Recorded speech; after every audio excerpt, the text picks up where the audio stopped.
आंखें फोड़नी थी इसलिए कि न रहेंगी आंखें, न मन में उठेगी कामना, न उठेगी वासना।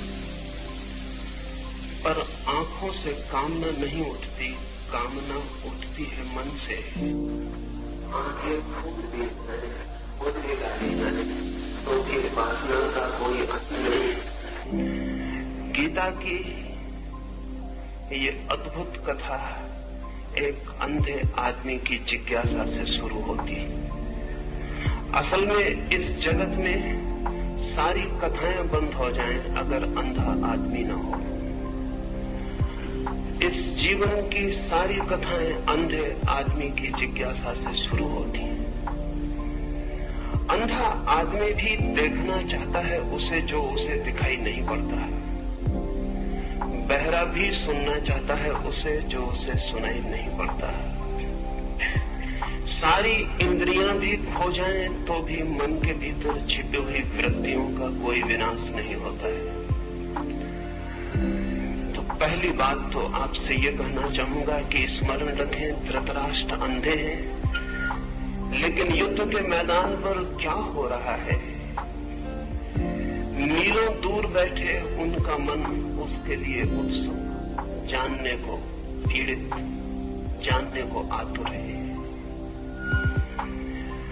दूसरी बात ये भी स्मरण रखें कि अंधे धृतराष्ट्र के 100 पुत्र हैं, लेकिन अंधे व्यक्तित्व की संतति आंख वाली नहीं हो सकती है, भला ऊपर से आंखें दिखाई पड़ती।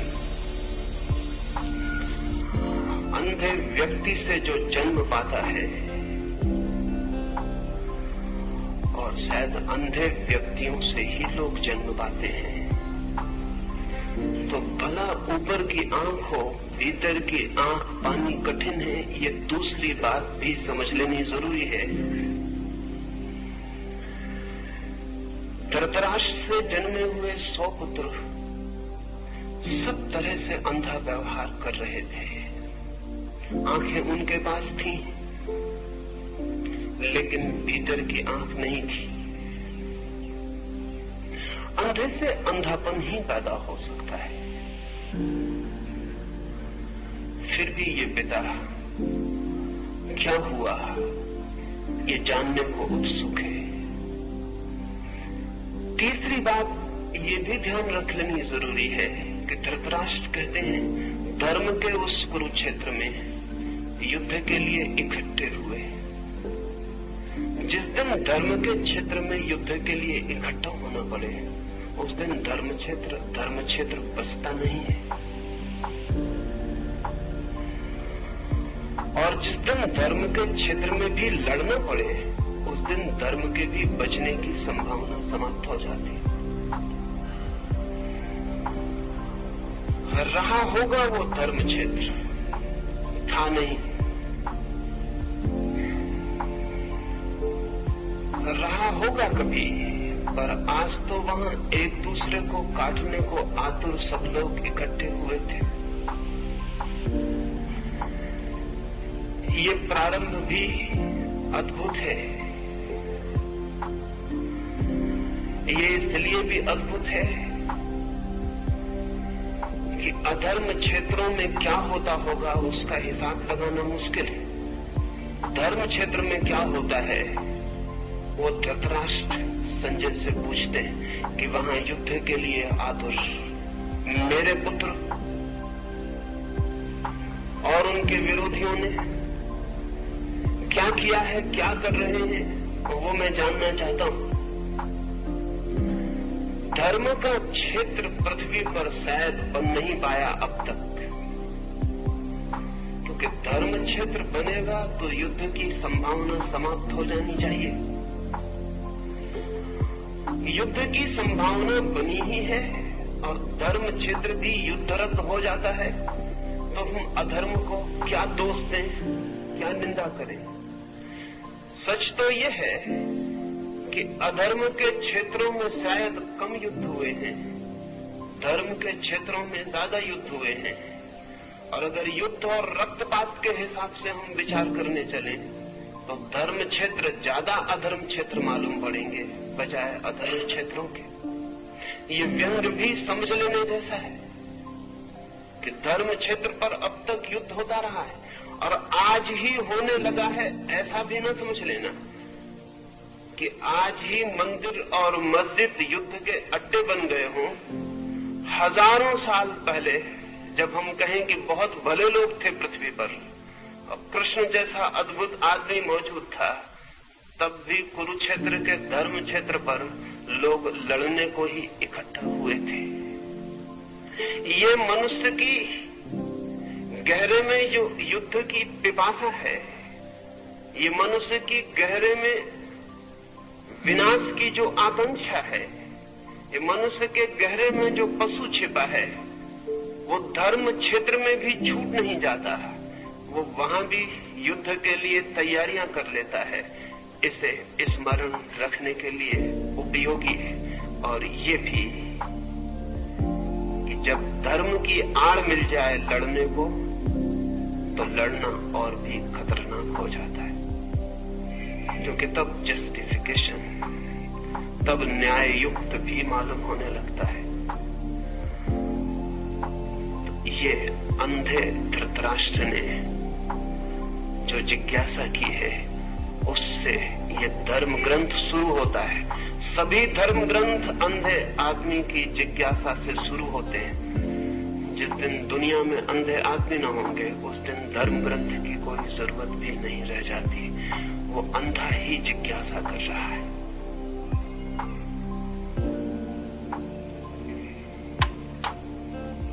राष्ट्र को युद्ध का रिपोर्टाज निवेदित करने वाले अंध धृतराष्ट्र को युद्ध का रिपोर्टाज निवेदित करने वाले संजय की गीता में क्या भूमिका है?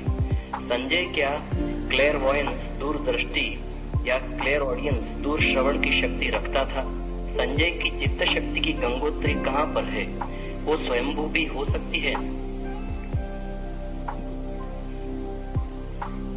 संजय पर निरंतर संदेह उठता रहा है, स्वाभाविक है। संजय बहुत दूर बैठकर कुरुक्षेत्र में क्या हो रहा है उसकी खबर धृतराष्ट्र को देता है। योग निरंतर से मानता रहा है कि जो आंखें हमें दिखाई पड़ती हैं वे ही आंखें नहीं, और भी आंख है मनुष्य के पास जो समय और क्षेत्र की सीमाओं को लांघ कर देख सकती है। लेकिन योग क्या कहता है, इससे जो कहता है वो सही भी होगा ऐसा नहीं। संदेह होता है मन को, इतने दूर संजय कैसे देख पाता है? क्या वो सर्वज्ञ है? नहीं। पहली तो बात यह कि दूरदृष्टि, क्लेयरवॉयंस कोई बहुत बड़ी शक्ति नहीं है। सर्वज्ञ से उसका कोई संबंध नहीं है, बड़ी छोटी शक्ति है। और कोई भी व्यक्ति चाहे तो थोड़े ही श्रम से विकसित कर सकता है। और कभी तो ऐसा भी होता है कि प्रकृति की किसी भूल चूक से वो शक्ति किसी व्यक्ति को सहज भी विकसित हो जाती। एक व्यक्ति है अमेरिका में अभी मौजूद, नाम है टेड सीरियो। उसके संबंध में दो बातें कहना पसंद करूंगा तो संजय को समझना आसान हो जाएगा, क्योंकि संजय बहुत दूर है समय में हमसे, और न मालूम किस दुर्भाग्य के क्षण में हमने अपने समस्त पुराने ग्रंथों को कपोल कल्पना समझना शुरू कर दिया है। इसलिए संजय को छोड़ें। अमेरिका में आज जिंदा आदमी है एक टेड सीरियो, जो कि कितने ही हजार मील की दूर पर कुछ भी देखने में समर्थ है। न केवल देखने में, बल्कि उसकी आंख उस चित्र को पकड़ने में भी समर्थ है। हम यहाँ बैठकर ये जो चर्चा कर रहे हैं, न्यूयॉर्क में बैठा हुआ टेड सीरियो अगर कहा जाए कि अहमदाबाद में इस मैदान पर क्या हो रहा है, तो वो 5 मिनट आंख बंद करके बैठा रहेगा, फिर आंख खोलेगा और उसकी आंख में आप सबकी बैठी हुई तस्वीर, उसकी आंख में दूसरे देख सकते हैं। और उसकी आंख में जो तस्वीर बन रही उसका कैमरा फोटो भी ले सकता है। हजारों फोटो लिए गए हैं, हजारों चित्र लिए गए हैं और टेड सीरियो की आंख कितनी ही दूरी पर किसी भी तरह के चित्र को पकड़ने में समर्थ है। न केवल देखने में बल्कि चित्र को पकड़ने में भी। टेड सीरियो की घटना ने दो बातें साफ कर दी हैं। एक तो संजय कोई सर्वज्ञ नहीं है, क्योंकि टेड सीरियो बहुत साधारण आदमी है, कोई आत्मज्ञानी नहीं है। टेड सीरियो को आत्मा का कोई भी पता नहीं है। टेड सीरियो की जिंदगी में साधुता का कोई भी नाम नहीं है। लेकिन टेड सीरियो के पास एक शक्ति है, वो दूर देखने की विशेष है शक्ति। कुछ दिनों पहले स्कैंडिनेविया में एक व्यक्ति किसी दुर्घटना में जमीन पर गिर गया कार से। उसके सिर को चोट लग गई और अस्पताल में जब होश में आया तो बहुत मुश्किल में पड़ा। उसके कान में कोई जैसे गीत गा रहा हो ऐसा सुनाई पड़ने लगा। उसने समझा कि शायद मेरा दिमाग खराब तो नहीं हो गया। लेकिन 1 या 2 दिन के भीतर स्पष्ट सब साफ होने लगा और तब तो ये भी साफ हुआ कि 10 मील के भीतर जो रेडियो स्टेशन था उसके कान ने उस रेडियो स्टेशन को पकड़ना शुरू कर दिया। फिर उसके कान का सारा अध्ययन किया गया और पता चला उसके कान में कोई भी विशेषता नहीं है, लेकिन चोट लगने से कान में छुपी कोई शक्ति सक्रिय हो गई है। ऑपरेशन करना पड़ा, क्योंकि अगर 24 घंटे ऑन ऑफ करने का तो कोई उपाय नहीं था।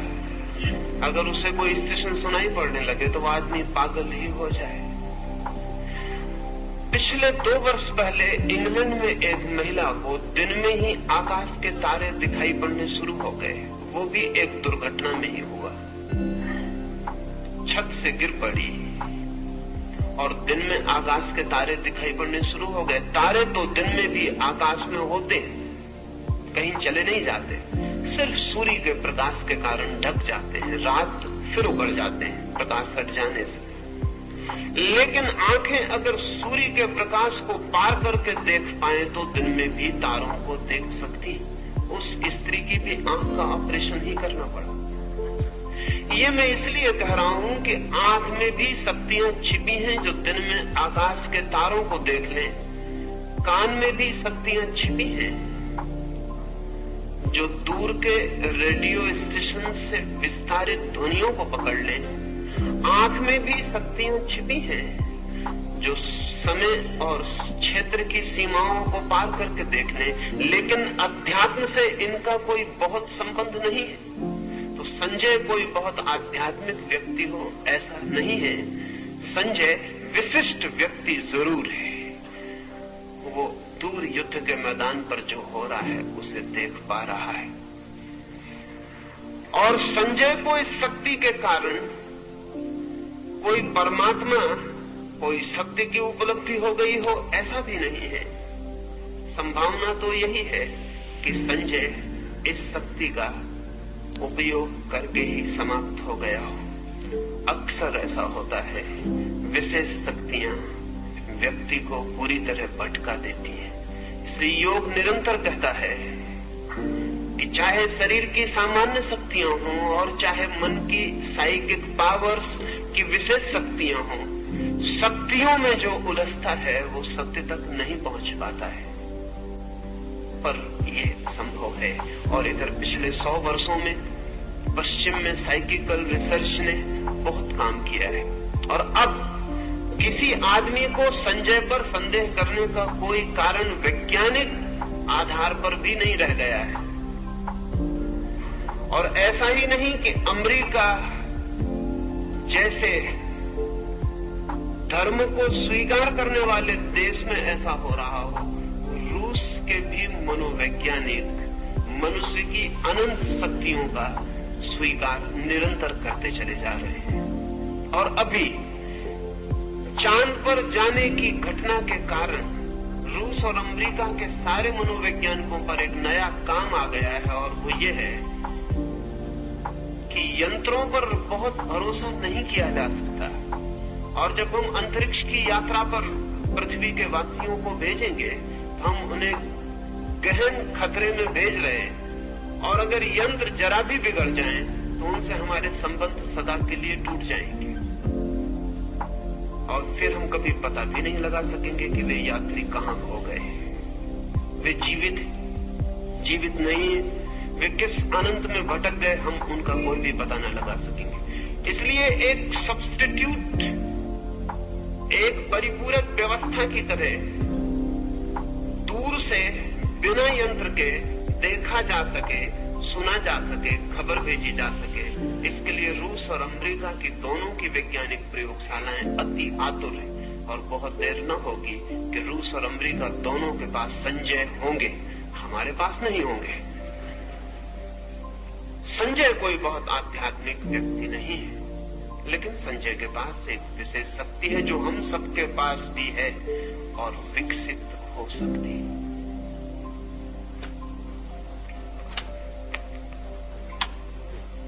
संजय उवाच दृष्ट्वा तु पाण्डवानीकम्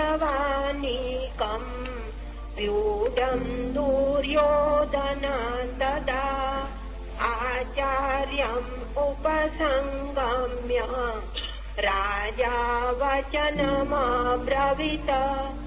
संजय ने कहा, युद्ध की तैयारी के समय व्यूहाकार पांडवों की सेना को देखकर दुर्योधन ने द्रोणाचार्य के पास जाकर ये वचन कहे,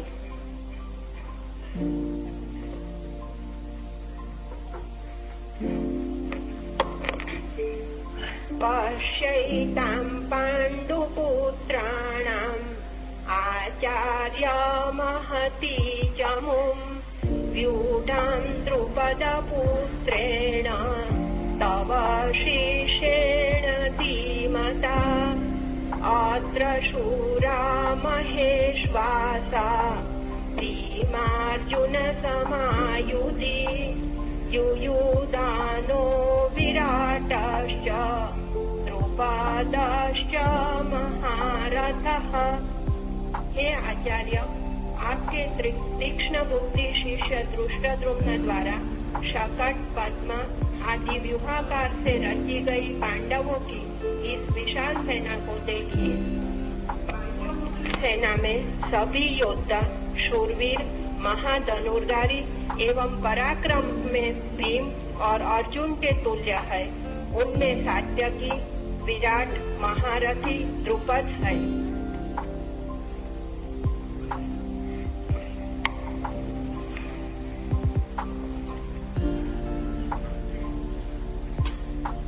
दृष्टकेतुश्चकितानः काशीराजश्च वीर्यवान् पुरुजित् कुन्तिभोजश्च शैव्यश्च नरपुङ्गवः। बलवान दृष्टकेतु, चेकितान और काशीराज तथा नरश्रेष्ठ पुरुजित, कुंतीभोज और शैव्य। युधामन्युश्च विक्रांत उत्तमौजाश्च वीर्यवान् सौभद्रो द्रौपदेयाश्च सर्व एव महारथः। अस्माकं तु विशिष्टाये तान्निबोध द्विजोत्तम नायका मम सैन्यस्यम् संज्ञार्थं तान् ब्रवीमि ते। पराक्रमशाली युधामन्यु, उत्तमौजा, वीर्यवान सुभद्रा का पुत्र अभिमन्यु और प्रतिबिंध्य आदि द्रौपदी के पुत्र, ये सभी महारथी हैं। हे आचार्यवर, हम लोगों के मध्य में बल, पौरुष, पराक्रम आदि से उत्कृष्ट जो मेरी सेना के नायक है, उन्हें आपके परिज्ञान के लिए मैं आपसे कहता हूँ।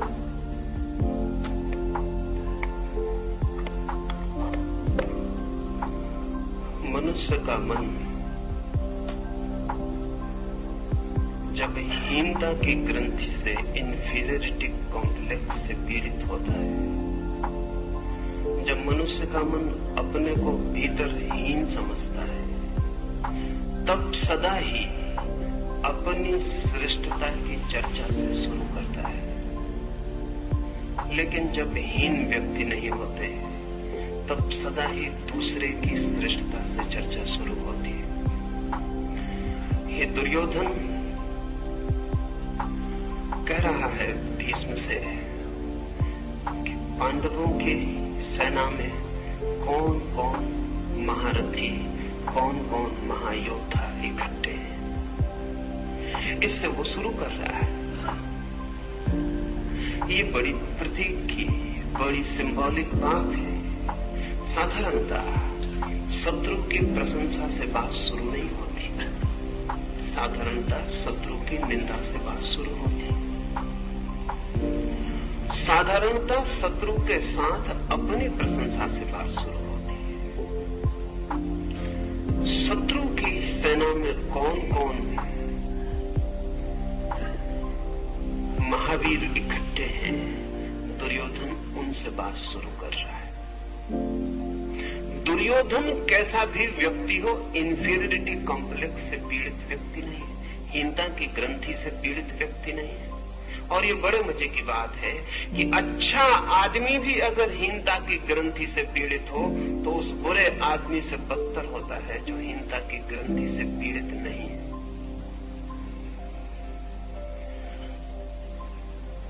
दूसरे की प्रशंसा से केवल वही शुरू कर सकता है जो अपने प्रति बिल्कुल आश्वस्त है।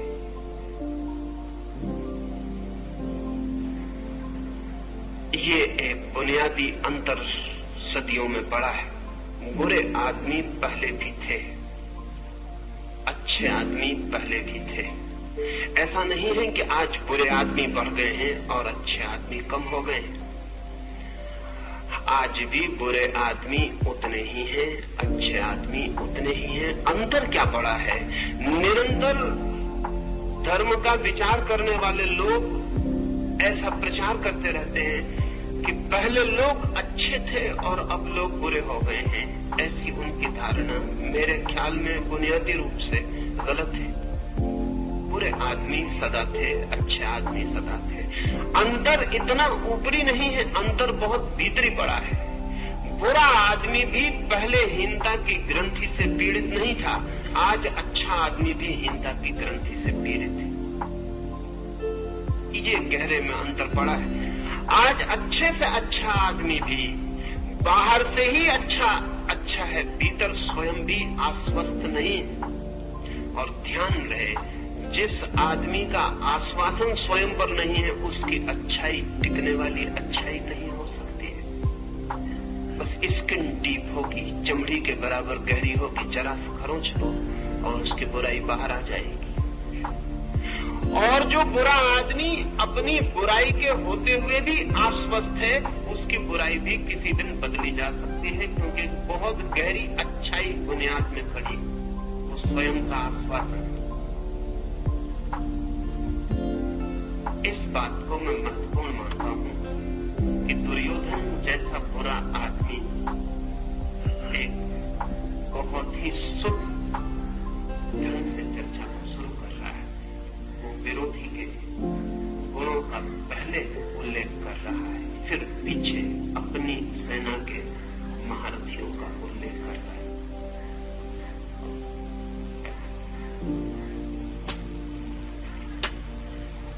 भगवान् भीष्मश्च कर्णश्च कृपाश्च समितिञ्जयः अश्वत्थामा विकर्णश्च सौमदत्ति तथैव च अन्ये च बहवः शूरा मदार्थे त्यक्तजीवितः नानाशास्त्र प्रहरणः सर्वे युद्धविशारदः।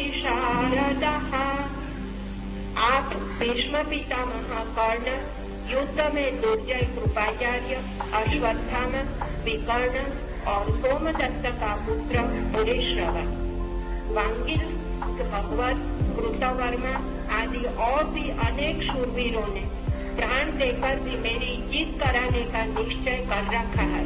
ये सभी लोग बंटी बंटी के शस्त्रास्त्रों से युद्ध करने वाले और सब प्रकार के युद्धों में कुशल है। अपर्याप्तं तदास्माकं बलं भीष्माभिरक्षितं पर्याप्तं विदमेतेषां बलं भीमाभिरक्षितम् अयनेषु च सर्वेषु यथा भागमवस्थितः भीष्मदेवाभिरक्षन्तु भवन्तः सर्व एव हि। यद्यपि हमारी सेना युद्ध के लिए पर्याप्त नहीं है, फिर भी उसके रक्षा भीष्म पितामह है, अतएव वह विजय के लिए पर्याप्त ही है। सामने खड़ी पांडवों की सेना युद्ध के लिए पर्याप्त होने पर भी भीमसेन से रक्षित होने के कारण अपर्याप्त ही है। हमारी विजय भीष्म पितामह के अधीन है, इसलिए आप सब लोग मोर्चों पर अपने अपने स्थानों पर स्थिर होकर भीष्म की ही रक्षा करें।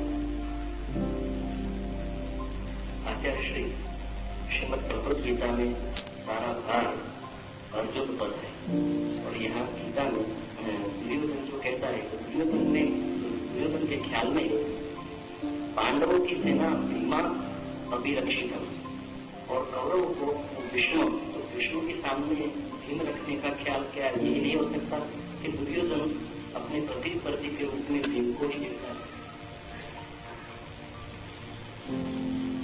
यह बिंदु विचारणीय है। सारा युद्ध अर्जुन की दूरी पर, लेकिन ये पीछे से सोची गई बात है। युद्ध के बाद युद्ध की निष्पत्ति पर, जो युद्ध के पूरे फल को जानते हैं वे कहेंगे कि सारा युद्ध अर्जुन की दूरी पर घूमा, लेकिन जो युद्ध के प्रारंभ में खड़े थे वे ऐसा नहीं। दुर्योधन के लिए युद्ध की सारी संभावना भीम से ही पैदा होती थी, उसके कारण थे। अर्जुन जैसे भले व्यक्ति पर युद्ध का भरोसा दुर्योधन भी नहीं कर सकता था। अर्जुन डमाडोल हो सकता है, इसकी संभावना दुर्योधन के मन में थी। अर्जुन युद्ध से भाग सकता है, इसकी कोई गहरी अचेतन प्रतीति दुर्योधन को मन में। अगर युद्ध टिकेगा तो भीम पर टिकेगा। युद्ध के लिए भीम जैसे कम बुद्धि के लेकिन ज्यादा शक्तिशाली लोगों पर भरोसा किया जा सकता है।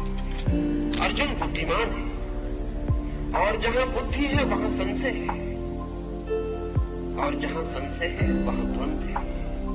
अर्जुन विचारशील है, और जहां विचारशीलता है वहां पूरे पर्सपेक्टिव, पूरे परिप्रेक्ष्य को समझने की क्षमता है। भयंकर स्थिति में आंख बंद करके उतरना कठिन है। दुर्योधन भरोसा कर सकता है युद्ध के लिए भीम का। भीम और दुर्योधन के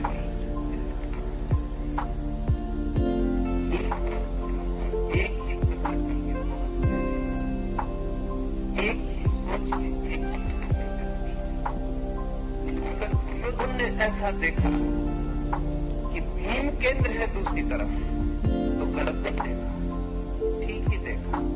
और गीता भी पीछे सिद्ध करती है कि अर्जुन भागा भागा हो गया है। अर्जुन पलायनवादी दिखाई पड़ा है, वह एस्केपिस्ट मालूम पड़ा है। अर्जुन जैसे व्यक्ति की संभावना यही है। अर्जुन के लिए युद्ध भारी पड़ा है, युद्ध में जाना। अर्जुन अपने को रूपांतरित करते ही हो। अर्जुन एक नए तल पर पहुंचकर ही युद्ध के लिए राजी हो सकता है। भीम जैसा था उसी तल पर युद्ध के लिए तैयार था। भीम के लिए युद्ध सहजता है, जैसे दुर्योधन के लिए सहजता है। इसलिए दुर्योधन भीम को केंद्र में देखता है, नहीं, लेकिन यह युद्ध के प्रारंभ की बात है। युद्ध की निष्पत्ति क्या होगी, अंत क्या होगा, ये पता नहीं, उन्हें पता है। और ध्यान रहे, अक्सर ही जीवन जैसा प्रारंभ होता है वैसा अंत नहीं होता। अक्सर ही अंत सदा ही अनिर्णित, अंत सदा ही अदृश्य। अक्सर ही जो हम सोच कर चलते हैं वो नहीं होता, अक्सर ही जो हम मानकर चलते हैं वो नहीं होता। जीवन एक अज्ञात यात्रा है। इसलिए जीवन के प्रारंभिक क्षणों में, किसी भी घटना के प्रारंभिक क्षणों में जो सोचा जाता है वो अंतिम निष्पत्ति नहीं बनती। और हम भाग्य के निर्माण की चेष्टा में रत हो सकते हैं, लेकिन भाग्य के निर्णायक नहीं हो पाते। निष्पत्ति कुछ और होती है। ख्याल तो